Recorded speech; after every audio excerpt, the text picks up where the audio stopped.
the New York Times published another piece, as if this one wasn't enough. The New York Times published another piece this weekend that was titled, "At 79, Biden is testing the boundaries of age in the presidency." And so what this tells us, this is interesting because this is the quote from the article.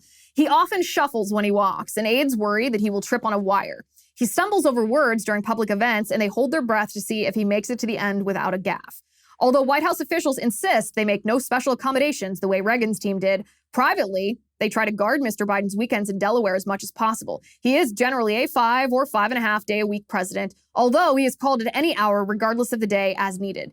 He stays out of public view at night and has taken part in fewer than half as many news conferences or interviews as recent predecessors." So what's the New York Times doing here? What does this tell us?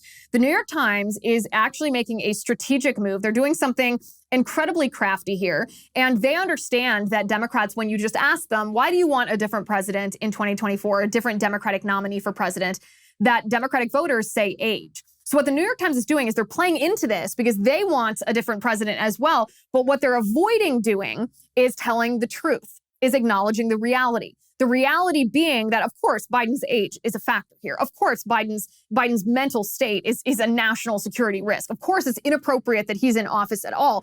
But the real problem is that the policies that have been inflicted on the American people by the Biden administration have hurt Americans. That gas prices are high, not arbitrarily, but because Biden refuses to drill for oil. Biden shut down the pipelines. Biden took away energy independence that we enjoyed under Trump and made us dependent on Russian oil, on foreign oil, that his energy policy is so unstable that even gas and oil companies that already have federal leases are afraid to invest in them.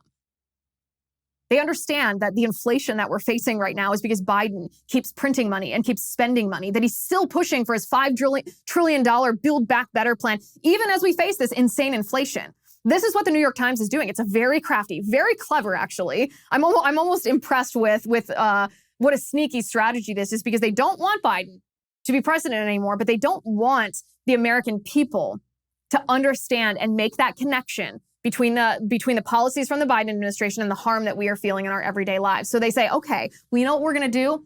We're going to focus on his age, because his age is like a harmless, non-political, non-tangible reason that we could just get rid of him, brush him under the rug, and then we can usher in a Democrat who will be more progressive, more radical, more dangerous, whose policies will actually harm the American people, perhaps even worse. But by the time that person's in office, it'll be too late for the American people to know any better, to vote any differently.